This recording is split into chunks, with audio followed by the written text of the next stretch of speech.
जय Hind students, welcome to study for civil services. कैसे हैं आप सभी लोग? उम्मीद करता हूं सभी बहुत ही बढ़िया होंगे। सो गाइज, आज है 14 मई 2025 और आज के करंट अफेयर्स को हम लोग कवर करने वाले हैं। आप में से जो भी स्टूडेंट्स यूपीपीसीएस, यूपीएससी, बीपीएससी या किसी भी स्टेट पीएससी की तैयारी कर रहे हैं तो लेक्चर को एंड तक जरूर देखिएगा, क्योंकि यहाँ पर वो सभी न्यूज हम लोग कवर अप करते हैं जो आपके एग्जामिनेशन के लिए इंपॉर्टेंट होती हैं। और गाइज, ये है हमारे ज्ञान सर, और ज्ञान सर का गाइज स्पेशल पेड बैच आप लोगों के लिए अवेलेबल है। इन दिए गए नंबर पर कांटेक्ट करके आप पेड बैचेस को जरूर ज्वाइन करें अगर आपको जीरो से लेकर सिलेक्शन तक की प्रॉपर तैयारी करनी है। UBPCS, BPSC, UKPSC, RO BEO, UP triple SC exam या इवन हरियाणा, राजस्थान या छत्तीसगढ़ पीएससी की भी तैयारी कर रहे हैं तो ये बैचेस आपके लिए अवेलेबल हैं। तो फटाक से कांटेक्ट करो और अपनी प्रिपरेशन जो है वो शुरू कर दो। सो गाइज, आज के ये पूरे टॉपिक्स हैं जिनको एक एक करके हम लोग कवर अप करने वाले हैं, और मैं हूं आपका एजुकेटर कमलाक्ष झा। तो आइए हम लोग सेशन को स्टार्ट करेंगे, बट सेशन को स्टार्ट करने से पहले एक बार मैं आप लोग के जो है वो कमेंट जो है वो देख लेता हूं कि आपने क्या आंसर्स जो है वो दिए हैं। फिर हम लोग इस सेशन को जो है वो शुरू करेंगे, और साथ ही साथ अपने साथ पेन और पेपर लेकर बैठिए, क्योंकि आज इस सेशन में मैं जो भी चीज आपको समझाऊंगा आपको ध्यान से जो है वो समझना है, चीजों को कॉन्सेप्ट पर फोकस करना है, और जो भी इंपॉर्टेंट चीजें मैं आपको कहूंगा लिखने के लिए वो आपको नोट डाउन करनी है। तो आपके कमेंट जो है वो देख लेते हैं। आयुष गुप्ता, बहुत बढ़िया। रेगुलरिटी बिल्कुल स्टूडेंट्स मेंटेन जो है वो रख रहे हैं, और ऐसे ही आप सभी लोग रेगुलरिटी मेंटेन रखिए, क्योंकि इसी से ही आपको सबसे ज्यादा जो है वो फायदा मिलेगा।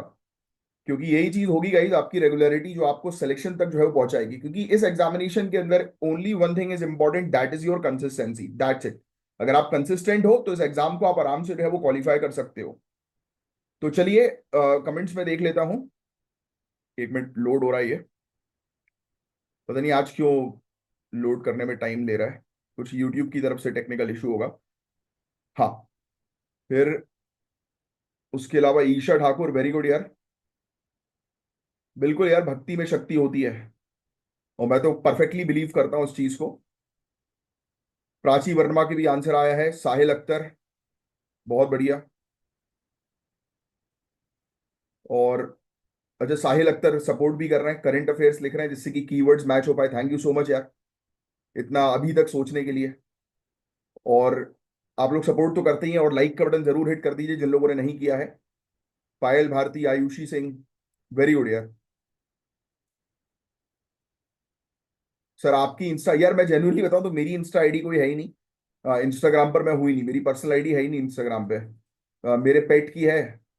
और बाकी ठीक है यार, इंस्टा का क्या करोगे, वो तो एक ऐसी बना दी थी मैंने एंटरटेनमेंट के पर्पस के लिए। मेरी पर्सनल आईडी नहीं है, मैं इंस्टाग्राम पे हुई नहीं, और कभी सोचा ही नहीं कि इंस्टाग्राम पे पर्सनल आईडी बनाने का। वो बनाएंगे यार, बाद में बनाएंगे जब सब कुछ अचीव हो जाएगा जिंदगी में, फिर टाइम पास करते रहेंगे। बट अभी टाइम ही नहीं है टाइम पास करने के लिए, क्या करें।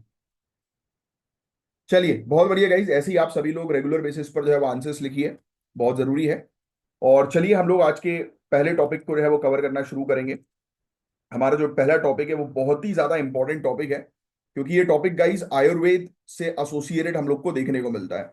और आपको पता ही होगा गाइज कि हम बेसिकली मिनिस्ट्री ऑफ आयुष के जरिए और इवन पूरे दुनिया भर में हम ट्रेडिशनल मेडिसिन को जो है वो प्रमोट करें, because it is very important in current world. आप इस चीज को तो समझते होंगे, और आप मेरी बातों से सहमत भी होंगे कि ये जो एलोपैथी मेडिसिन वगैरह जो होती है इनके साइड इफेक्ट्स बहुत ज्यादा होते हैं। मैं पर्सनली, मैं अगर अपनी बात करूं तो मैंने तो इतनी एलोपैथी मेडिसिन खाई है कि मतलब आज की डेट में मैं अगर धूप में बाहर निकलता हूँ ना तो मेरी स्किन जलने लगती है, लिटरली जलने लगती है। मतलब जलना इन द सेंस कि खराब हो जाती है स्किन। तो वो मुझे एक बायोलॉजिक्स मैंने लिया था, तो उसके कारण से ये चीज जो है वो होने लगी। तो आपका क्या कहना है एलोपैथी मेडिसिन को लेकर, कमेंट बॉक्स पे जरूर लिखकर बताना। और देखो यार, ट्रेडिशनल चीजों में दम होता है। अगर आप नेचुरल चीजें जो है वो ले रहे हो, ट्रेडिशनल चीजें ले रहे हो, नेचुरल थेरेपी कर रहे हो, तो उससे बेस्ट तो कुछ और हो ही नहीं सकती। और सबसे बेस्ट होता है आपका ब्रेन, आपका माइंडसेट, जो कि मेडिटेशन। और मैं चाहता हूं कि आप सभी लोग मेडिटेशन जरूर जो है वो किया करें, क्योंकि मेडिटेशन से ही सब कुछ जो है वो पॉसिबल होता है। तो हम बात करने वाले हैं एक ऐसे टॉपिक के बारे में, बहुत ध्यान से सुनना। ये ना सिर्फ हमारी एंशियंट नॉलेज को ही नहीं, बल्कि इंडिया के इनटेंजिबल मेडिसिनल हेरिटेज का एक इंपॉर्टेंट पार्ट है। रिवाइविंग आयुर्वेदिक हेरिटेज, जो जड़ी बूटियों का ज्ञान हमारे पास है उसको हम रिवाइव करने पर जो है वो टारगेट कर रहे हैं, फोकस कर रहे हैं गाइस। तो ये टॉपिक आपके जीएस पेपर 1 कल्चर के सेक्शन के लिए काफी ज्यादा इंपॉर्टेंट है। साथ ही साथ आप ऐसे में भी इसका उपयोग कर सकते हैं, इवन एथिक्स के लिए भी ये टॉपिक काफी ज्यादा इंपॉर्टेंट है। तो आइए, सबसे पहले तो मिनिस्ट्री ऑफ आयुष, इसके अंडर जो CCRAS, ये लिख लो गाइस आप। मैं थोड़ा सा नीचे कर देता हूं, central council for research in Ayurvedic science, ये लिख लेना। कभी कभी डायरेक्टली क्वेश्चन पूछा जा सकता है आप लोगों से कि किस मिनिस्ट्री के अंडर ये आता है, तो मिनिस्ट्री ऑफ आयुष के अंडर ये आता है, लिख लीजिए मिनिस्ट्री ऑफ आयुष के under CCRAS, central council for research in Ayurvedic science, ये है। उन्होंने दो रेयर आयुर्वेदिक मैन्युस्क्रिप्ट को रिवाइव किया, समझ रहे हो आप? यानी कि इन्होंने एक पुराने समय की एक किताब जो है वो सामने रख दी, जो हमारे यहाँ के जो महान विद्वान जो थे इतिहास में, वो यूज करते थे जड़ी बूटियों का, जिनको एक्सट्रीम लेवल पर ज्ञान था। तो ये किताबों के नाम जो है वो लिखिए आप। ये दो किताबें, दो दो रेयर आयुर्वेदिक मैन्युस्क्रिप्ट है, ये किताबों के जो है वो नाम लिखिए as it is comment box के अंदर। द्रव्यर रत्नाकर निघंटु और द्रव्य नामकर निघंटु, ये बहुत इंपॉर्टेंट है, ये लिखेंगे आप। ये चीज आपसे एग्जामिनेशन में क्वेश्चन पूछी जा सकती है। कैसे पूछेंगे ये लोग कि ये जो किताब है ये क्या है, मतलब कौन सी मैन्युस्क्रिप्ट है, ये किससे एसोसिएटेड है, तो ये आयुर्वेदिक से एसोसिएटेड है गाइस, तो ये चीज लिख लीजिए, ये बहुत ज्यादा इंपॉर्टेंट है। इन दोनों का क्रिटिकल एडिशन रेडी किया गया है, और एक एक्सपीरियंस स्कॉलर है जिनका नाम है डॉक्टर SD कामत, उनके द्वारा यह किया गया, और इसका लॉन्च हुआ है मुंबई के सेंट्रल आयुर्वेद रिसर्च इंस्टीट्यूट में एक स्पेशल प्रोग्राम के दौरान। ये लिखने की जरूरत नहीं, सिर्फ इस किताब का नाम जो है वो लिखिएगा, ठीक है। अब आगे की बात करें इसकी इंपॉर्टेंस के बारे में, बहुत ध्यान से चीजों को सुनना, फिर मैं लिखवाऊंगा। तो ये आयुर्वेदिक मैन्युस्क्रिप्ट गाइस बेसिकली हमारे प्राचीन मेडिकल मेडिकल नॉलेज के टेक्सुअल रिपोजिटरीज हैं, यानी कि हमारे पास जो इतिहास में जो नॉलेज था, जो ज्ञान था जड़ी बूटियों का, ट्रेडिशनल मेडिसिन का, तो उसका बेसिकली ये किताब है, ये टेक्सुअल आप कह सकते हो, टेक्स्ट में लिखी हुई है। और इसमें काफी सारी चीजों के बारे में मेंशन्ड है, जैसे कि पौधों के नाम लिखे हुए हैं, उपचार कैसे करना है, यानी कि कोई भी एक थेरेपीज होती है ना, कि किसी भी चीज को अगर आपको ठीक करना है तो उसकी क्या प्रोसेस होगी, राइट? तो प्रॉपर, और फिर फार्माकोलॉजिकल प्रॉपर्टीज, यानी कि उस मेडिसिन के अंदर क्या प्रॉपर्टीज है, जैसे कि आपको पता होना चाहिए कि काफी सारे सॉरी उस प्लांट के अंदर क्या प्रॉपर्टीज हैं।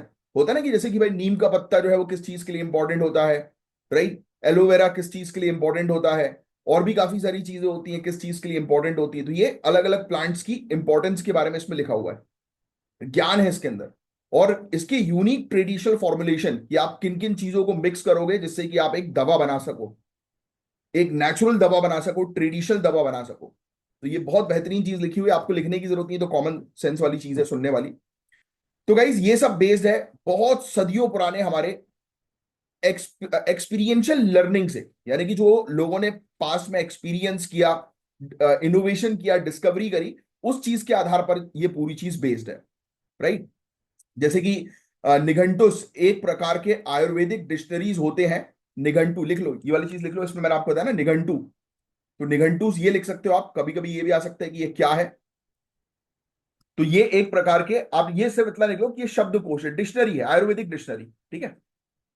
आयुर्वेदिक लेक्सिकॉन्स, ब्रैकेट में लिख देना डिक्शनरी, इसको डिक्शनरी बोलते हैं हम लोग, है ना? तो ये आयुर्वेदिक डिक्शनरीज होती हैं जिसमें मेडिसिनल सब्सटेंस को प्लांट, मिनरल और एनिमल सोर्सेज के हिसाब से कैटलॉग किया गया है, यानी कि अलग अलग कैटेगरीज में जो है वो उसको शामिल किया गया है। अब हम जो ये ट्रेडिशनल नॉलेज को रिवाइव कर रहे हैं उसकी क्या इंपॉर्टेंस है, तो मुझे आपको बताने की जरूरत नहीं, आपको पता ही है कि इसका मेन ऑब्जेक्टिव है कि इन जो रेयर ज्ञान है हमारे पास, इसको पहले तो प्रोटेक्ट करना, और स्टूडेंट्स, रिसर्चर्स, प्रैक्टिशनर्स के लिए एक्सेसिबल बनाना, कि वो इन ज्ञान को जो है वो एक्सेस कर सकें। फिर मॉडर्न रिसर्च को सपोर्ट करना, इन क्लासिकल टेक्स्ट को डिजिटाइज करके और उनका मॉडर्न क्रिटिकल एनालिसिस करके हम उन्हें मॉडर्न साइंस से कोरिलेट कर सकते हैं। फिर नेक्स्ट, डिजिटल प्रिजर्वेशन के जरिए, यानी कि डिजिटली इन सब चीजों को हम ऐड कर देंगे, उसके थ्रू इंडिया के अनमोल आयुर्वेदिक विरासत यानी कि आयुर्वेदिक हेरिटेज को सेव रखा जा सकता है, राइट? तो क्या आप बता सकते हैं कि क्लासिकल टेक्स्ट को डिजिटलाइज करने से किस तरह से रिसर्च और हेल्थ केयर सेक्टर को बेनिफिट मिलेगा? कमेंट बॉक्स पे लिखकर बताओ कि कैसे बेनिफिट मिलेगा अगर हम इन सब चीजों को डिजिटलाइज कर देते हैं। तो चीजें समझ में आ रही है आपको? अब सुनो आगे की थोड़ी सी चर्चा हम लोग जो करते हैं, तो इसका ओरिजिनल कंपोजिशन अगर हम पहले बात करें, पहली चीज तो ये लिख लो आप, जो जहां पर आपने लिखी हुई है उसी के नीचे एक अंडरलाइन जो है वो कर लो। द्रव्य रत्नाकर निघंटू। तो ये इसको हिंदी में भी लिख लेना यार, इंग्लिश मीडियम के स्टूडेंट्स, शायद हो सकता है कि इसको सही तरीके से प्रोनाउंस ना कर पाओ, तो हिंदी आपको हेल्प करेगी। राइट, इसलिए हमारे देख देख सकते हैं आप पीडीएफ के अंदर इंग्लिश हिंदी दोनों में हम चीजों को मेंशन करते हैं। अब पहली चीज इसमें लिखिएगा आप नीचे 1480 सीई, 1480, 1480 एडी या सीई लिख सकते हो, कॉमन एरा या आफ्टर डेथ, या एनो डोमिनी बोलते हैं बेसिकली उसको। तो इसका ओरिजिनल कंपोजिशन हुआ था 1480 सीई में पंडित मुरलीधर के द्वारा। ये लिख लीजिएगा, मुदगल पंडित, मुदगल पंडित, सॉरी, मुदगल मुदगल पंडित। और कुछ कुछ किताबों में और आर्टिकल्स में पंडित मुरलीधर भी जो है वो लिखा हुआ है, बट मुदगल पंडित लिखो ज्यादा, क्योंकि ज्यादातर किताबों में वही मेंशन्ड है।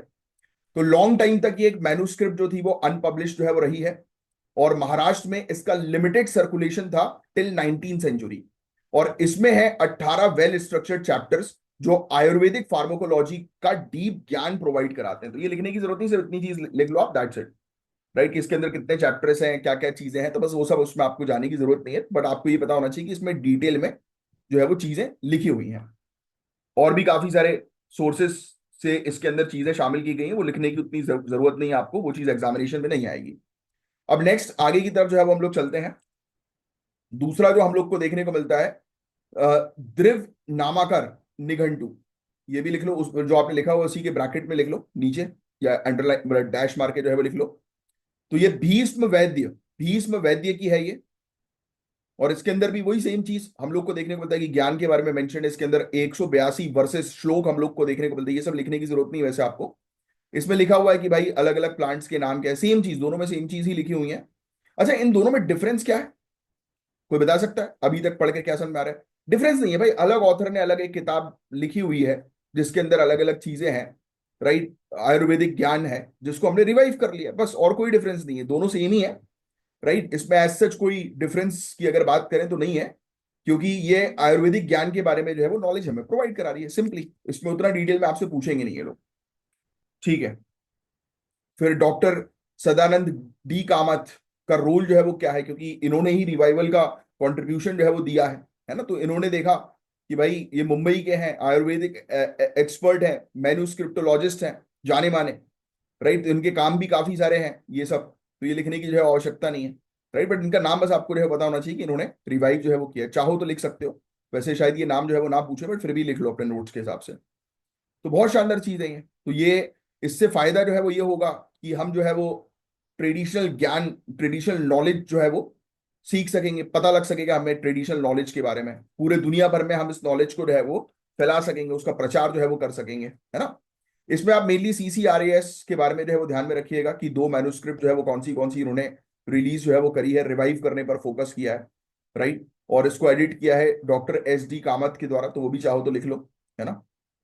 और अब आप मुझे बताओ, अभी मैंने आपको पढ़ाया निघंटू होता क्या है, किसको बोलते हैं निघंटू, अभी मैंने आपको पढ़ाया ना, तो ये क्या चीज है बताओ। याद रखना आयुर्वेदिक डिक्शनरी, क्योंकि ये चीज आपसे एग्जामिनेशन में पूछी जाएंगी। राइट, तो ये था गाइस पूरा ओवरऑल टॉपिक। होपफुली मैंने जो चीज आपको समझाई वो आपको अच्छे से समझ में आई होगी। गाइस, अब जो टॉपिक हम लोग डिस्कस करने वाले हैं वो काफी गंभीर टॉपिक हम लोग को देखने को मिल रहा है, काफी सेंसिटिव और काफी इंपॉर्टेंट मुद्दा है, जो आपके डायरेक्टली GS पेपर 2 से भी रिलेटेड है। Child sexual abuse in India. ये टॉपिक को सुनते सही थी कई बार जो है वो मुझे गुस्सा भी आ जाता है कि लोग जो है वो कितने हैवान जो है वो बन चुके हैं यार। सोचिए, नीयत लोगों की जो है वो कितनी खराब हो चुकी है। और बस इन्हीं लोग को सुधारना है आप लोगों को। एक बार सिविल सर्विसेज जो है वो क्रैक करो, फिर इन लोग को पकड़ के धोना। तो आइए इस पर हम लोग बात करेंगे। एक शॉकिंग और आई ओपनिंग रिपोर्ट सामने आई है लैंसेंट में, जो पब्लिश हुई है, जिसमें इंडिया का डेटा जो है वो सबको हिलाकर रख रहा है एक रिपोर्ट के अकॉर्डिंग। देखो, द लैंसेट के अंदर ये रिपोर्ट पब्लिश हुई है, लिखने की जरूरत नहीं है, ऐसा डेटा है जो सबको हिला रहा है। लैंसेट में पब्लिश हुई ग्लोबल स्टडी के अकॉर्डिंग 2023 में इंडिया में 30.8% लड़कियों, यानी कि हर 100 में से 30 लड़कियां, 31 लड़कियां, और 13% लड़कों ने 18 साल से पहले सेक्सुअल अब्यूज का सामना किया है।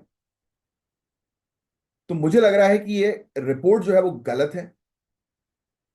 अगर मैं अपने आसपास के एनवायरनमेंट को देखकर ऑब्जर्व करूं तो मुझे ऐसा लगता है जो मैंने अभी तक बचपन से लेकर अभी तक ऑब्जर्व किया, और शायद इस बात पे आप भी सहमत होंगे, कि हमारी कंट्री के अंदर सेक्सुअल अब्यूज का सामना 98%, 99% लड़कियों ने किया होगा कभी ना कभी, किसी ना किसी समय पर। Sexual harassment, sexual abuse is not only about कि यार कि वो टच के थ्रू हो रहा है। अरे गेटिंग कि मैं आपको क्या समझाने की कोशिश कर रहा हूं। कई बार लोगों की निगाहें इतनी गंदी होती है ना, चीप चीप। कुछ लोग होते हैं वो देखकर ही समझ में आ जाते हैं कि यार ये चीप मेंटेलिटी है इसकी, इसकी निगाहें चीप है, होता है ना। और लड़कियों में ये इंट्यूशन बहुत अच्छा रहता है, ज्यादा रहता है। जो वुमेन जो होती है उनके अंदर, उनको पता होता है कि यार कौन जो है वो किस नजरिए से जो है उनको ऑब्जर्व कर रहा है, देख रहा है ना। अगर वो उनका आई कांटेक्ट नहीं होता डायरेक्टली, फिर भी उनकी उनकी बॉडी लैंग्वेज से समझ में आ जाता है। ये है कुछ पावर्स वुमेन्स में। ये मैं पर्सनली जो है वो मैं देखता भी हूँ, ऑब्जर्व भी करता हूँ, जानता भी हूँ कि ये है पावर्स। और ये बात से आप भी एग्री जो है वो करेंगे। तो मुझे ऐसा लगता है कि 100% है कहीं ना कहीं हमारी कंट्री के अंदर। 99, 98 इसलिए मैंने जो है वो बोला था, क्योंकि कई बार लड़कियां बाहर ही नहीं निकल रही, तो वो एक बात अलग है। राइट, होता है हमारी सोसाइटी में, ऐसा भी है। लड़कियों को जो है वो एक प्रकार से कैद करके जो है वो रख दिया जाता है घर के अंदर, बाहर नहीं निकलने दिया जाता, फ्रीडम नहीं होती। अब वो डर भी रहता है, कई बार फैमिलीज जो है वो कंजर्वेटिव नहीं, सिक्योरिटी के पॉइंट ऑफ व्यू से भी सोचती हैं यार, है ना। तो that is also the issue. तो ये इंडिया का जो ये आंकड़ा सामने आया ना, ये आंकड़ा साउथ एशिया में लड़कियों के लिए सबसे ज्यादा है। और ये शर्म की बात है हमारे लिए, जो हम अपने कल्चर की इतनी बातें करते हैं। सोचो आप कि नवरात्रि के समय पर या जनरली हम जो माता को पूजते हैं, प्रेयर्स करते हैं, और वहीं हम औरतों की जो है वो इज्जत नहीं करते, है ना। ये इंडियंस की बात कर रहा हूं मैं, कई बार है। और नहीं सिर्फ इंडियंस यार, नॉर्मली मतलब ऑल ओवर द वर्ल्ड में ये सिनेरियो देखने को मिलता है। सोचो अगर 3 में से 1 लड़की और 8 में से 1 लड़का, ये आंकड़ा, तो ये डेटा जो है वो कह रहा है, मैं तो बोल रहा हूँ 100%। और लड़कों के केस में भी होता है यार, लड़कों के केस में भी चीजें हैं इस प्रकार की, जो आजकल काफी ज्यादा हो रही हैं। आजकल वो लड़कों लड़कों को ही छेड़ रहा है, वो वाली भी सिनेरियो ज्यादा है। राइट, क्या ही बताएं। मैं अपनी बात करूं तो एक बार मेरे पीछे लग गया था एक मार्केट में। मैंने उसके हाथ जोड़े, मैंने कहा सॉरी भाई, मतलब आप गलत सोच रहे हो थोड़ा। तो एक था वहां पर, वो फूल लेके आ गया था मेरे पास। बचपन की बात है, जब मैं कॉलेज में था। तब एक यहाँ पर हमारे यहाँ मार्केट है, 10 नंबर मार्केट, तो वहां पर वो आता था। पता नहीं क्या हुआ उसको, मैं भी वहीं पे रहता था उस एरिया में। अपनी कोचिंग वगैरह जो है वो छूटी, उसके बाद चिल आउट कर रहे हैं, तो वहां बैठते थे हम लोग। तो एक वो फूल लेके आ गया मेरे पास।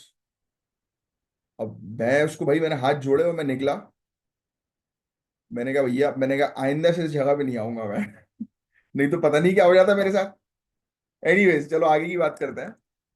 तो ये तो चलो ठीक है, एक मैंने मजाकिया तौर पर ये चीज बोली, बट ये गई काफी सीरियस प्रॉब्लम हमारी कंट्री में हम लोग को देखने को मिल रही है। ये रिसर्च जो है वो कंडक्ट करी थी institute for health matrix and evaluation के द्वारा, यूनिवर्सिटी ऑफ वॉशिंगटन, जिसने ग्लोबल लेवल पर एज स्टैंडर्डाइज एस्टीमेट जो है वो प्रोवाइड किए मोर देन 200 कंट्रीज के। और ये आंकड़ा 1990 से लेकर 2023 तक का इन्होंने बताया।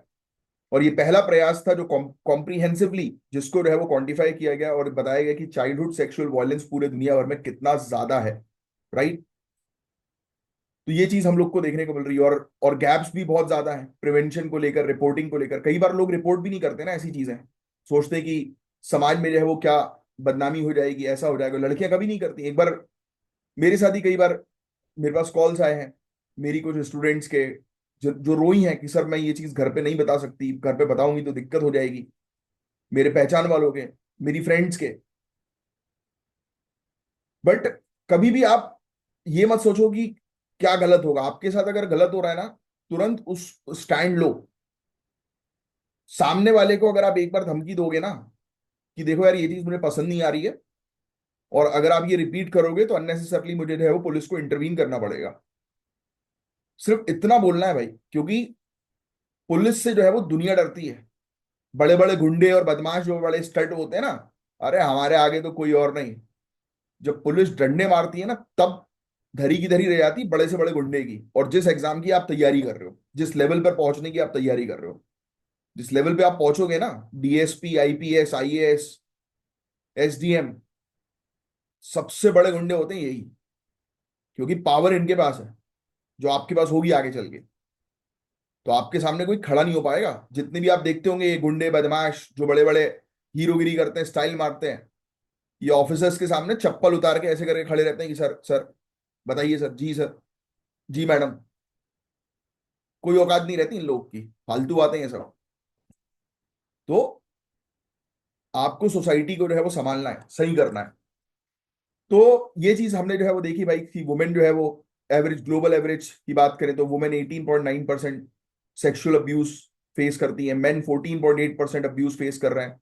सब सहारन अफ्रीकन में 28% तक ये आंकड़ा जो है वो चला जाता है। और सबसे सीरियस 70% विक्टिम्स के साथ 18 साल से पहले ही घटना जो है वो हो जाती है और होता है।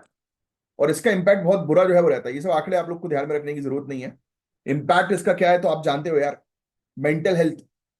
इंसान फ्रस्ट्रेटेड होता है। आप देखते होंगे कि जब एक एक बच्ची है या एक बच्चा है, उसके साथ जब ये घटना होती है ना, तो फिर वो अकेला फील करने लगता है, मेंटली डिप्रेस होने लगता है, ये लगती है। एग्जाम में रिजल्ट्स नहीं आ पाते, पढ़ाई में मन नहीं लगता, क्योंकि हर बार डर लगा रहता है कि अभी वो उस रास्ते से गुजरेंगी तो वो फिर छेड़खानी ना करे, फिर कोई कमेंट्स पास ना करे, फिर चार पांच लोगों का ग्रुप जो है वो गंदी निगाहों से ना देखे भाई। ऑब्वियस ही बात है। तो फिर कैसे ये हमारी सोसाइटी हेल्दी बनेगी? लाइफ लॉन्ग ट्रॉमा हो जाता है, लाइफ लॉन्ग। लोग घबराने लगते हैं, लोग ट्रस्ट नहीं करते फिर लोगों के ऊपर। कोई मदद भी करना चाह रहा है तो उनको लगता है कि अरे यार इसके इंटेंशन गलत तो नहीं है, ये हो जाता है।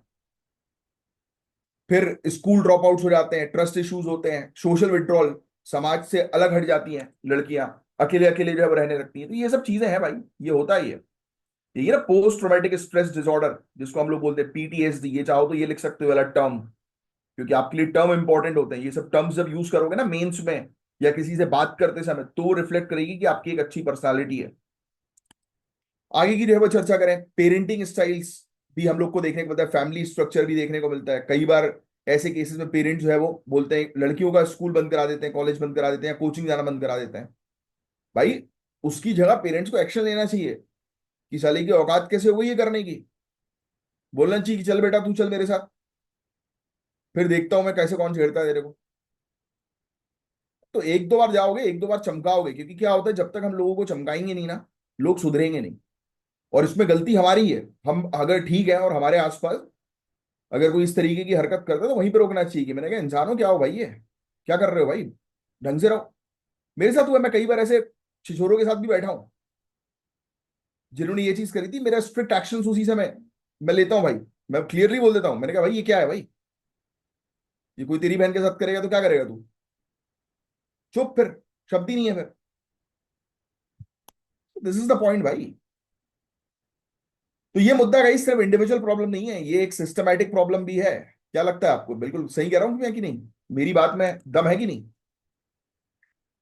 सिस्टमैटिक फेलियर भाई, सिस्टमैटिक फेलियर। चैलेंजेस क्या है? आप रिपोर्ट नहीं कर रहे हो शेम के कारण। अरे भाई आप जब रिपोर्ट नहीं करोगे तो सामने वाले को और बढ़ावा मिलेगा, उसको ताकत मिल जाएगी। आज वो छेड़ रहा है, कल वो रेप करने के लिए बलवान बनने लगेगा, सोचेगा कि यार मैं तो कुछ भी कर सकता हूं। और इन सब चीजों में मैं सबसे ज्यादा ब्लेम जो डालता हूं वो डालता हूं अपब्रिंगिंग को, या फिर अपब्रिंगिंग ही बोलूंगा मैं। मतलब लोग बोलते हैं कि नहीं यार पेरेंट्स तो इसके इतने अच्छे हैं, बट ये बिगड़ कैसे गया? बिगड़ा इसलिए पेरेंट्स अच्छे हैं बट पेरेंट्स ने ध्यान नहीं दिया कि लड़का बाहर क्या कर रहा है, किन लोगों के साथ उठ रहा है बैठ रहा है। Do you agree with do you agree with this और नॉट? नेक्स्ट, रिलायबल डेटा ही नहीं है हमारे पास, स्पेशली गांव क्षेत्रों में। वीक प्रिवेंशन सिस्टम है, अथॉरिटीज भी सही टाइम पर एक्शंस नहीं लेती हैं। और आजकल तो चीजें स्ट्रिक्ट हो गई हैं भाई, आजकल चीजें वाकई में स्ट्रिक्ट हो गई। आप कॉल करिए 1090, if I am not wrong, यही है ना helpline number women's 1090। Comment box पे लिख कर बताना मुझे अगर ये है कि नहीं। अगर यही है तो वो नंबर लिख देना एज इट इज। अवेयरनेस नहीं है स्कूल्स में, पेरेंट्स बात नहीं करते हैं, पूछते नहीं है बच्चे अगर प्रॉब्लम में है कि वो बता पाए, बच्चा प्रॉब्लम में है तो बता पाए, पूछना जरूरी है भाई। नेक्स्ट, लिमिटेड साइकोलॉजिकल, लीगल और सोशल सपोर्ट जो है वो मिल रहा है। तो ये सब इश्यूज हम लोग को देखने को मिल रहा है। तो क्या करना चाहिए? सर्विलांस बेटर करो। डेटा को मजबूत रखो अपने पास। ये इन सब चीजों का नेशनल लेवल पर सर्वे होना चाहिए, डेटा होना चाहिए, रियल टाइम बेसिस पर ट्रैकिंग होनी चाहिए, कहाँ पर कौन सी घटनाएं चल रही है थाने के हिसाब से। आप एक एसडीएम हो, आप एक कलेक्टर हो, अपनी डिस्ट्रिक्ट में, आपकी डिस्ट्रिक्ट में आपको बताना चाहिए कौन सा क्षेत्र जो है जहां पर इस प्रकार की हरासमेंट की एक्टिविटी हो रही है, तो वहां पर फोर्सेस को और मजबूत बनाओ कि एक्टिविटी। जाओ ना दौरे पे, निकलो सड़कों पे, देखो कि साला कौन ऐसे छिछोरे रहे वो घूम रहा है, निकालो डंडा और दो ही सालों को। फिर इसके अलावा प्रिवेंशन स्ट्रेटेजी को एक्सपेंड करना जरूरी है, multi level approach, school, families, health care, teachers और केयर गिवर को ट्रेनिंग जो है वो देनी चाहिए, क्योंकि इनको ट्रेनिंग देना जरूरी है, क्योंकि बच्चे के नजदीकी जो लोग हैं उनको ट्रेन करना बहुत जरूरी है, कि जिससे कि वो बच्चों को एक सही एडवाइस कर सके, उनके उनका डर दूर करें कि बेटा आपको अगर कोई भी कुछ बोल रहा है तुरंत मुझे रिपोर्ट करो। मेरी कजिन किर्गिस्तान से पढ़कर आई थी, अभी अभी रिसेंट, अभी डॉक्टर बन गई है वो। आपको पता होगा मेडिकल एजुकेशन होता है, फॉरेन कंट्री लोग चले जाते हैं, वहां से मेडिकल डिग्री जो है वो ले लेते हैं और फिर यहाँ आके उनको एक एग्जाम देना पड़ता है दिल्ली में। तो वो आई हुई थी अभी दिल्ली में, वो परेशान हो गई थी बेचारी, अपने घर वालों को बोल नहीं पा रही थी। फिर रोते रोते एक दिन उसका मेरे पास फोन आया कि भैया एक लड़का ऐसी हरकत कर रहा है, बार बार परेशान कर रहा है, अलग अलग नंबर से फोन करता है, उल्टी सीधी बातें मुझसे करता है। मैंने कहा तू टेंशन बिल्कुल मत ले, तू अपनी क्लास में जा, तेरे क्लास कोऑर्डिनेटर का नंबर दे मुझे। तो मैंने उससे नंबर मांगा, उनसे मैंने क्लियरली ये बात करी क्लास कोऑर्डिनेटर से कि यार ये मेरी सिस्टर है, ये परेशान कोई इनको कर रहा है, दिस इज द नंबर जिसने परेशान किया है, मुझे आज के आज उस लड़के की पूरी डिटेल्स चाहिए, क्योंकि दिस इज योर रिस्पॉन्सिबिलिटी, आपके अगर इंस्टीट्यूशन में ऐसा हो रहा है तो I want the complete details, नहीं तो मैं आपके खिलाफ भी कार्रवाई करूंगा और फिर पुलिस एक्शंस में लूंगा। तो बोलता अरे नहीं नहीं सर आप बिल्कुल टेंशन मत लो, I can handle it very easily और ये वो। तो उस लड़के को फिर चमका, जैसे ही चमका है उसके बाद से बोलना जरूरी है। तुम अगर बोलोगे नहीं, एक्शन नहीं लोगे तो कुछ नहीं होगा। ये सब चीजें मैं आपको इसलिए बताता हूं क्योंकि आप ये चीज समझें और लिखें और एक्शंस लें उन चीजों के बारे में। मुझे पता है ये सब चीजें आपको पता है, बट बूस्ट करना इज वेरी इंपॉर्टेंट, ये मेरा काम है भाई। नेक्स्ट, पॉलिसीज को और मजबूत बनाएं हम लोग, है ना, पब्लिक कैंपेनिंग करें, ब्रेकिंग द साइलेंस, चुप्पी को जो है वो तोड़ना बहुत ज्यादा जरूरी है, breaking the silence very important, कि चुप नहीं रहना इस केस में। ये केस जो है वो सेंसिटिव केस होता है ना। तो ये लैंसेट की रिपोर्ट ने जो बताया हमें, हालांकि ये आर्टिकल जो है वो समझने वाला था, इसमें कुछ नोट डाउन करने वाली चीजें नहीं थी। तो ये था गाइस पूरा ओवरऑल आर्टिकल, होपफुली आपको पूरी चीज अच्छे से क्रिस्टल क्लियर जो है वो समझ में आई होंगी। और लाइक का बटन जिसने हिट नहीं किया प्लीज लाइक का बटन जरूर हिट करिए। अब जो टॉपिक है वो इंडिया और यूएसए के बीच के एनर्जी रिलेशंस का टॉपिक है ना। ये सिर्फ फॉरेन रिलेशन ही नहीं गाइस, बल्कि इंडिया के एनर्जी फ्यूचर का भी फाउंडेशन है। काफी इंपॉर्टेंट टॉपिक है जीएस पेपर 3 के लिए, ध्यान से सुनना है इस टॉपिक को आप लोगों को। तो यूएसए के वाइस प्रेसिडेंट ने रिसेंटली कहा है कि इंडिया यूएस पार्टनरशिप को और स्ट्रांग बनाया जा रहा है, specially in terms of energy, defence and technology, है ना। ये तीन चीजों में इंडिया और यूएस के रिलेशन काफी अच्छे बन रहे हैं।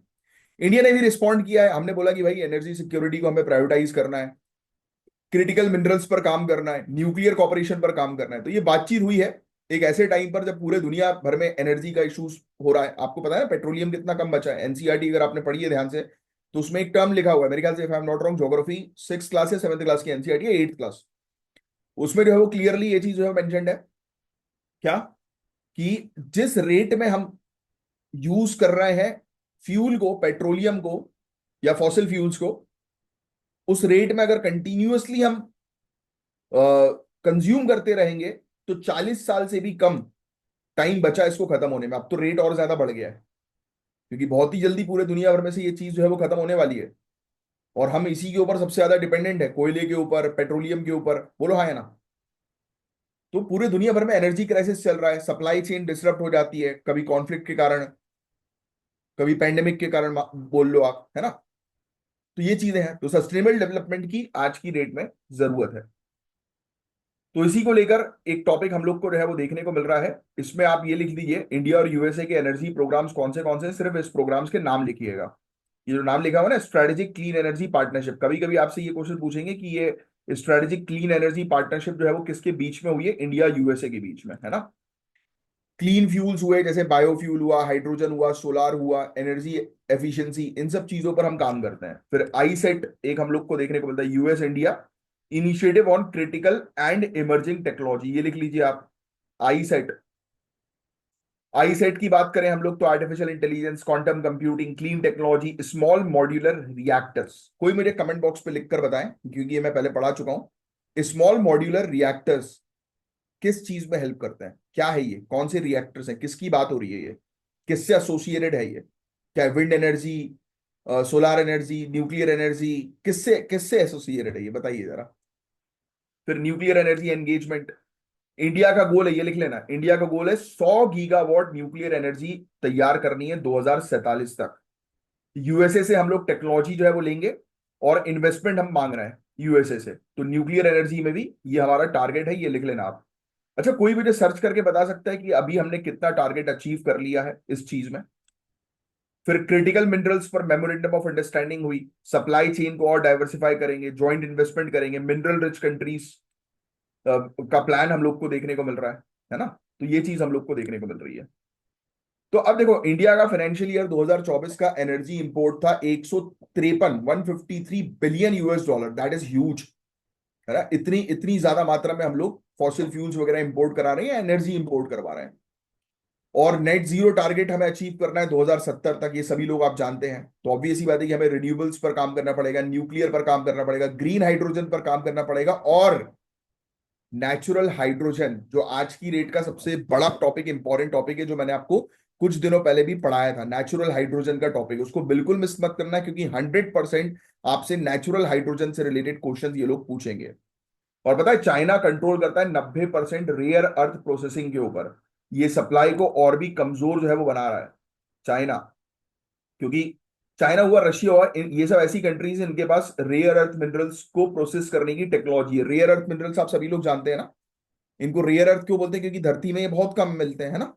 गलत, रेयर अर्थ मिनरल्स बहुत ज्यादा है धरती पर, समुद्र के नीचे, है ना। पोटैटो शेप वाले जो हम लोग को देखने को मिलते हैं, जिसके बारे में आपको पहले पढ़ा चुका हूं, काफी सारे हैं। बट उसको एक्सट्रैक्ट करने की टेक्नोलॉजी काफी लिमिटेड कंट्रीज के पास है, जैसे चाइना हुआ, रशिया हुआ, यूएसए हुआ, है ना। तो इन्हीं से हम लोग टेक्नोलॉजी ट्रांसफर जो है वो करवाएंगे, स्पेशली यूएसए, जिससे रिलेटेड ये टॉपिक है। तो ये चीज है, सिर्फ न्यूक्लियर एनर्जी इंफ्रास्ट्रक्चर के लिए 180 बिलियन यूएस डॉलर चाहिए होंगे हमें 2047 तक, मतलब ह्यूज इन्वेस्टमेंट। तो इतने बड़े टारगेट्स के लिए क्या इंडिया को यूएसए जैसे पार्टनर्स की जरूरत है, या हम खुद से अचीव कर सकते हैं, बताओ। Obviously we need support. तो ऑब्वियसली ऑब्वियसली यूएसए चाइना से चिढ़ता है, तो इस चीज का हम फायदा उठाएंगे कि देखो भैया, इस क्षेत्र में जो है वो चाइना को पीछे करना है, तो हमें टेक्नोलॉजी दो अपनी, तभी जाकर हम आगे बढ़ सकेंगे और चाइना की बैंड में जा सकेंगे। राइट। ये वाले बाल क्यों खड़े हो गए मेरे यहाँ के। चलो आगे की बात करते हैं। चैलेंजेस जो है वो क्या है आज की डेट में, देखो यार, सबसे पहली चीज तो सिविल लाइबिलिटी लॉ 2010 लिख लो, और ये पता होना चाहिए आपको। ये कानून यूएसए कंपनी को डिस्करेज करता है न्यूक्लियर प्रोजेक्ट्स में इन्वेस्टमेंट करने के लिए। मतलब अगर यूएसए की कोई कंपनी है, तो ये कानून बोलता है कि आपको जो है वो न्यूक्लियर प्रोजेक्ट्स में इन्वेस्टमेंट नहीं करना है। तो ये सबसे बड़ा चैलेंज है इंडिया यूएसए की एनर्जी पार्टनरशिप का, यूएसए का ये कानून। दूसरा, इंडिया में एक न्यूक्लियर प्लांट को लगते हैं 9 से ज्यादा साल। गोल पूरा करना है तो हर साल 5 से 6 गीगावाट बिल्ड करना पड़ेगा 2030 से। तो हमें बेसिकली और वो चाहिए, और फास्ट काम चाहिए अगर अपने टारगेट्स को हमें अचीव करना है तो। फिर इसके अलावा टैरिफ वॉर्स हो रहे हैं आज की डेट में, ट्रेड वॉर्स पता होगा आपको, है ना, आपस में कंट्रीज के बीच में इंपोर्ट ड्यूटीज वो लोग इंक्रीज जो है वो कर दे रहे हैं, और भी काफी सारी टेंशंस, कॉन्फ्लिक्ट जो है वो चल रही हैं ग्लोबल लेवल पर। तो इसके कारण और काम जो है वो पीछे हो जाता है। प्राइवेट सेक्टर भी हेजिटेट जो है वो करती है, स्मॉल मॉड्यूलर रिएक्टर्स न्यूक्लियर से ही एसोसिएटेड है गाइस। तो प्राइवेट सेक्टर जो हम लोग को देखने को मिलता है, तो वो बेसिकली इसमें इन्वेस्टमेंट करने में कई बार हेजिटेट करती है। गारंटी नहीं होती है कि रिटर्न मिलेगा कि नहीं मिलेगा इन्वेस्टमेंट पे, और कब मिलेगा, राइट, क्योंकि एक लंबा समय है ये इन्वेस्टमेंट का, है ना।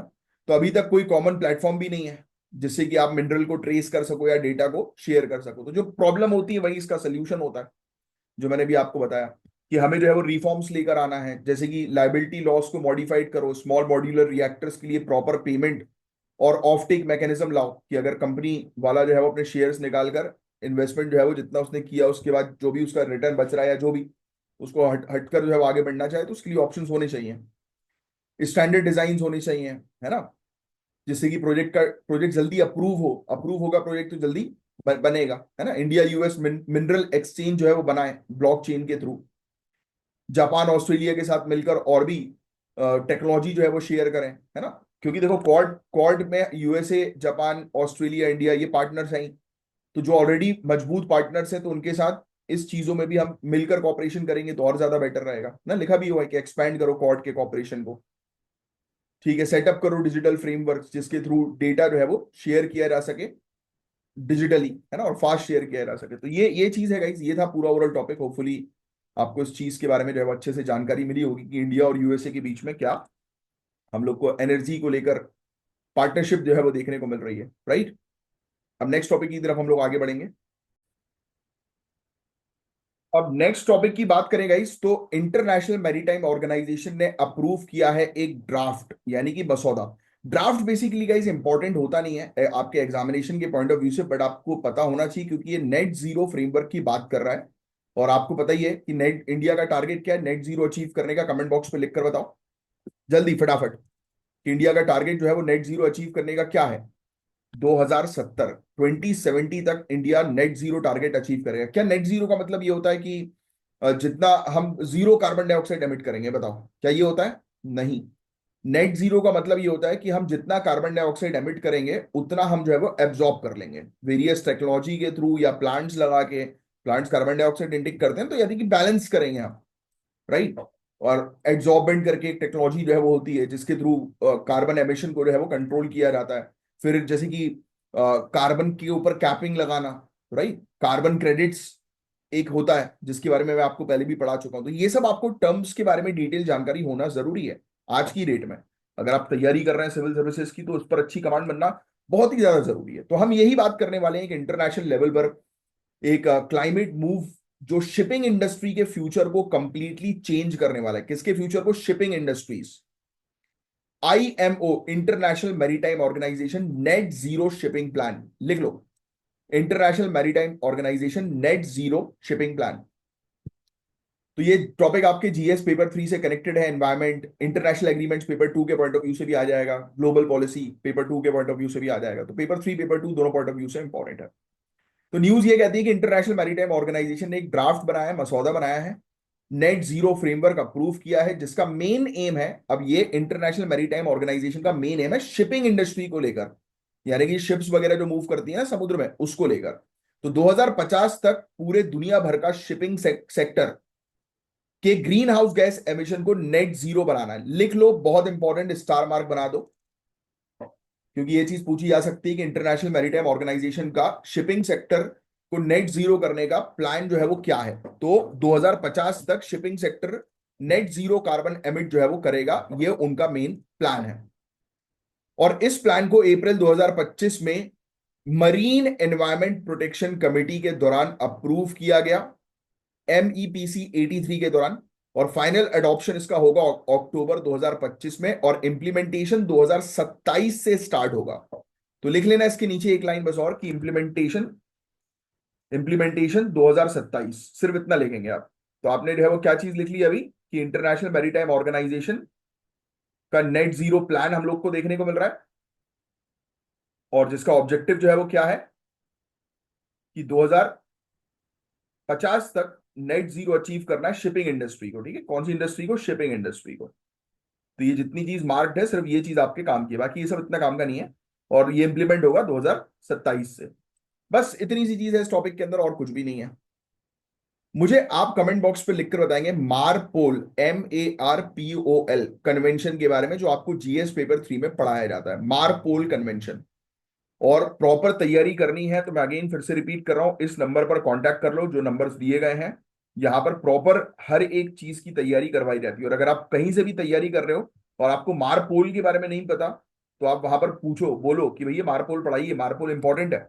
ये देखो लिखा है ना यहाँ पर, ये मारपोल convention very very important convention. ध्यान सुनिए। अब सबसे पहला इसके अंदर फीचर है कि शिप्स जो होती हैं, जहाज जो होते हैं पानी के, इनको अपना ग्रीन हाउस गैस इंटेंसिटी पर एनर्जी यूनिट काम करना पड़ेगा। यानी कि इनको मेनली फोकस करना पड़ेगा कि ये कितने पॉल्यूशन जो है वो रिलीज कर रहे हैं, है ना।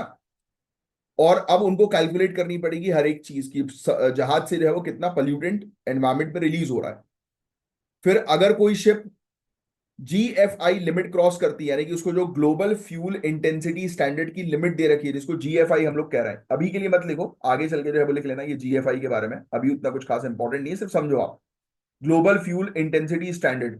तो ये उन्होंने जो है वो बोल दिया है कि भाई हम बोल रहे हैं कि इतनी यूनिट के ऊपर जो है वो आपको, जैसे कार्बन क्रेडिट्स पढ़ा है ना हम लोगों ने, कि कंपनी को बोला जाता है कि भाई एक इंडस्ट्री है, एक फैक्ट्री है, उसको बोला जा रहा है कि इतनी यूनिट से ऊपर आप जो है वो कार्बन डाइऑक्साइड एमिट नहीं करोगे, वैसे ही जहाजों को भी बोला जाएगा कि आप इससे ज्यादा कार्बन डाइऑक्साइड एमिशन जो है वो नहीं करोगे। बस यही चीज है इसके अंदर। अगर कोई जहाज जो है वो अपनी लिमिट क्रॉस करता है तो उसे रेमिडियल यूनिट्स खरीदनी पड़ेगी, भाई पैसा लगाना पड़ेगा, पेनाल्टीज, मतलब कुल मिला के अगर आप ज्यादा पोल्यूटेंट करोगे तो you have to give penalty. Penalty या फिर आपको वही कार्बन क्रेडिट जैसे ही पूरा फीचर है कि आपको परचेज करना पड़ेंगे एक्स्ट्रा क्रेडिट्स, है ना। तो जीरो एमिशन शिप को एक्स्ट्रा क्रेडिट्स मिलेंगे जो सेल कर सकते हैं। तो बिल्कुल कार्बन क्रेडिट की ही एक पूरी कॉपी, और ये एक प्रकार का मरीन सेक्टर का कार्बन क्रेडिट ही है ये, समझे आप। तो international maritime organisation net zero fund भी लाया जाएगा, ये बोल रहे हैं कि ये लोग एक कोष फंड लेकर आएंगे, है ना। ग्रीन शिप्स को फाइनेंशियल इंसेंटिव्स दिया जाएगा, यानी कि जो जहाज जो है वो कम से कम कार्बन एमिट कर रही है तो उनको पैसे दिए जाएंगे, तो वो खुश रहेंगे, है ना, कि उनको और पैसा मिल रहा है भाई, कम एमिट करने का फायदा है ना। रिसर्च एंड डेवलपमेंट पर पैसे लगाएंगे कि क्या करें हम लोग, जहाजों में कौन सी टेक्नोलॉजी डालें जिससे कि कम से कम कार्बन डाइऑक्साइड एमिट हो। पोर्ट के इंफ्रास्ट्रक्चर डेवलप किए जाएंगे, डेवलपिंग कंट्रीज को सपोर्ट करेंगे, टेक्नोलॉजी ट्रांसफर और ट्रेनिंग जो है वो दी जाएगी इस फंड्स के थ्रू। तो ये सब चीजें हम लोग को जो है वो देखने को इसमें मिल रही हैं। ऑलराइट।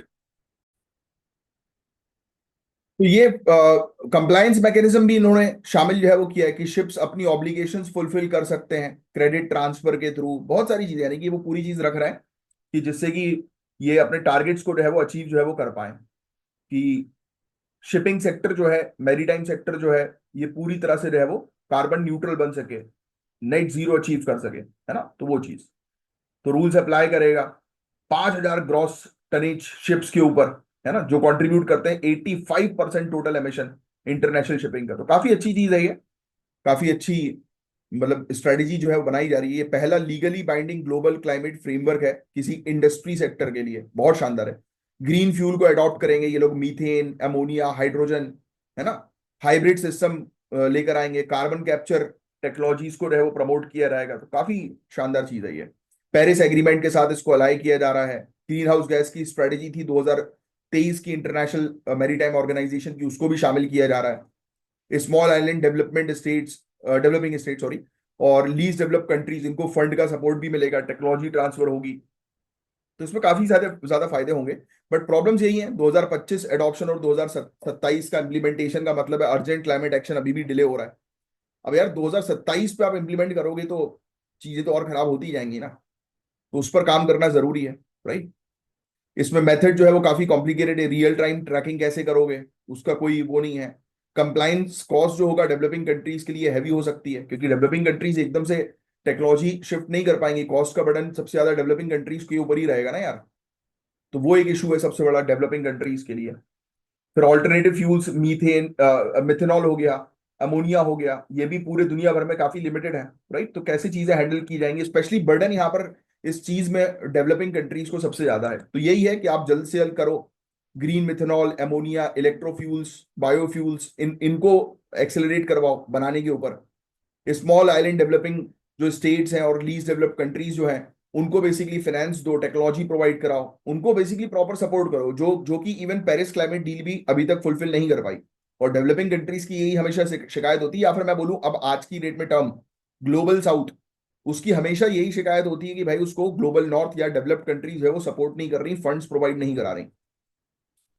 तो ये चीज है, एनर्जी एफिशिएंसी डिजाइन इंडेक्स, इसको अपडेट करना जरूरी है, ट्रेनिंग प्रोग्राम्स लाना जरूरी है। तो ये सब चीजें हैं जो आपको थोड़ा सा बस ध्यान में रखना है। तो ये था इस पूरा ओवरऑल टॉपिक, होपफुली पूरी चीज आपको अच्छे से क्रिस्टल क्लियर जो है वो समझ में आई होगी।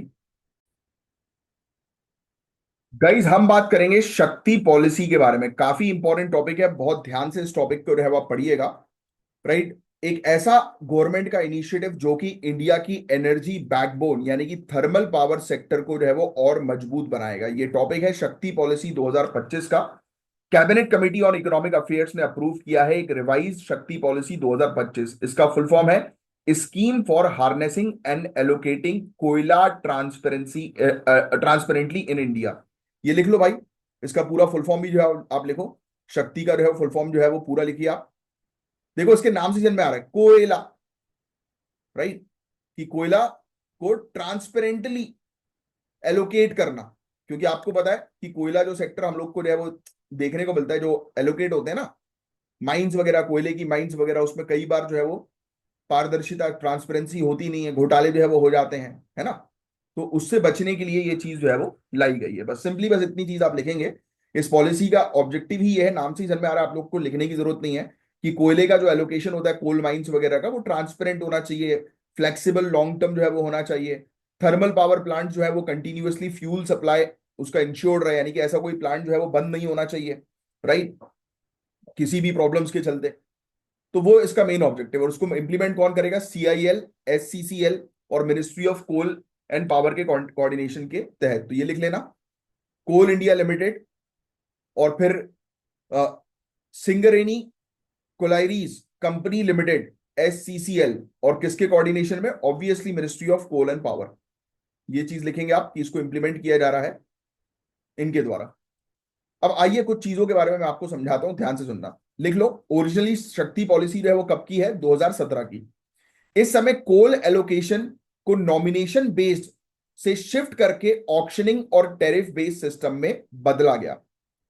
मतलब कोल कोल माइनिंग जिसको चाहिए, अब उस पर वो बोली लगाएंगे, बोली लगाने के आधार पर उनको माइन जो है वो एलोकेट की जाएंगी। पहले क्या होता था कि किसी ने नॉमिनेट किया, उस आधार पर कर दिया जाता था, जिसमें ऐसा लग रहा था कि भाई मंत्री जो है वो अपने लोगों को, अपने परिवार के लोगों को या पैसे खाकर जो है वो ये चीज करवा रहे हैं।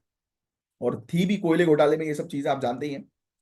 तो उसके बाद हमने स्ट्रिक्ट करी चीजों को, हमने बोला कि भाई ट्रांसपेरेंसी रखनी है, और बोली जो है वो लगवाई जाएगी, जिसकी सबसे ज्यादा बोली होगी उसको माइन जो है वो एलोकेट कर दी जाएगी। तो 2019 और 2023 में भी अपडेट आए थे, और अब 2025 अपडेट का फोकस है कि 8 कैटेगरीज को जो है वो 2 विंडोज में सिंप्लीफाई कर देना, कंप्लाइंस को इजी बनाना, जैसे कि इजीली जो है वो माइंस एलोकेट हो सके, और एफिशिएंसी को बूस्ट करना कि अच्छी तरीके से उसका उपयोग जो है वो किया जा सके कोल माइंस का। अब इसके अंदर 2 विंडो स्ट्रक्चर हम लोग को देखने को मिल रहा है। विंडो 1 जो है वो कोल एट नोटिफाइड प्राइस हम लोग को देखने को मिल रहा है। ये विंडो है सेंटर स्टेट के लिए, जॉइंट वेंचर्स के लिए, है ना।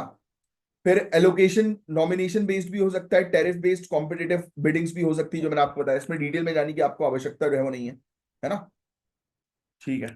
तो आपने कुल मिलाकर जो है वो क्या चीज समझी कि ये पॉलिसी इसलिए हम तैयार जो है वो कर रहे हैं, जिससे कि कोयले सेक्टर को जो है वो सिंप्लीफाई जो है वो कर सके, कोल एलोकेशन को बेसिकली, है ना। बस जिससे कि अब देखो ये सब चीजें आप जानते ही हैं कि हम कोयले को जो इम्पोर्ट कराते हैं, अगर हमारे यहाँ पे ये अच्छी तरीके से कोयला जो है वो एक्सट्रैक्ट करने लगेंगे हम लोग, तो इम्पोर्ट के ऊपर डिपेंडेंसी हमारी कम हो जाएगी। तो ये इससे अच्छी बात तो कोई और है ही नहीं, है ना। बस दैट्स इट गाइस, यही था पूरा ओवरऑल टॉपिक। और इंडो पैसिफिक लॉजिस्टिक नेटवर्क, ये टॉपिक भी मैं आपको पहले पढ़ा चुका हूँ। ट्राई करिएगा इसका आंसर जो है वो देने की, वीडियो को पॉज कर लीजिए। और दूसरा जो इसका एक्सप्लेनेशन चाहिए आपको, तो ये इसका एक्सप्लेनेशन भी लिखा हुआ है, पूरी चीज आप मेंशन कर सकते हैं। सिविलियन फर्स्ट इनिशिएटिव है, काउंटर टेररिज्म ऑपरेशंस के लिए डिजाइन नहीं किया गया था, ह्यूमैनिटेरियन और डिजास्टर रिस्पांस के लिए ये लाया गया था। Indo Pacific logistic network, logistic, सामान जो है वो एक जगह से दूसरी जगह जाए, अगर कहीं प्रॉब्लम हो गई, परेशानी हो गई, तो सहायता का सामान जो है वो पहुंचाया जा सके। इसका, इस नेटवर्क का मेन ऑब्जेक्टिव ये था इंटर ऑपरेबिलिटी करना, है ना। हम आपस में कंट्री, इंडो पैसिफिक क्षेत्र में जो कंट्रीज हैं वो आपस में एक दूसरे को सामान वगैरह जो है वो शेयर कर सकें जरूरत पड़ने पर। ठीक है। Indo Pacific partnership for maritime domain awareness, Quad pandemic preparedness workshop, इसका एक कॉम्प्लीमेंट्री वर्जन ये हम लोग को देखने को मिल रहा है। अब सीबीआई, सीबीआई तो आपने पॉलिटी पढ़ी है, तो इस टॉपिक का, इस क्वेश्चन का आंसर आप बता ही सकते हो। और इसमें मैं नहीं चाहूंगा कि आप जो है वो इसका एक्सप्लेनेशन जो है वो देखें, इसका आंसर आप मुझे बताएंगे कमेंट बॉक्स पे लिखकर, सीबीआई से रिलेटेड वेरी इंपॉर्टेंट टॉपिक भी, और ये क्वेश्चन भी। तो IPLN, इसके बारे में जो है वो मुझे मतलब ये मेंस का क्वेश्चन है, और इसके बारे में 120 से लेकर 150 वर्ड्स में लिखने की जो है वो ट्राई जो है वो करिएगा। और इसके अलावा ऑपरेशन सिंदूर और सेविंग द साउला करके एक हमारा टॉपिक था, वो मैं आपको आगे चल के कवर कराऊंगा। 13 मई का टॉपिक मुझे याद है बहुत अच्छे से। उसमें मुझे एक आर्टिकल जो है वो और कवर अप जो है वो करना है, सांवला के टॉपिक का, एक प्रजाति के टॉपिक का, तो उसको हम लोग कवर अप करेंगे और मैं आपको एक्सप्लेन कर दूंगा, you don't have to worry at all. तो बस गाइज आज के लिए सिर्फ इतना ही था। और ये हमारे दिए गए नंबर पर आप कांटेक्ट करके ज्ञान सर के पेड कोर्स को जो है वो ले सकते हैं। और चलिए फिर अब मैं साइन ऑफ करता हूँ, मिलूंगा आपसे नेक्स्ट लेक्चर में, तब तक के लिए bye bye, take care, have a great day ahead. जय हिंद गाइस, और जय श्री महाकाल।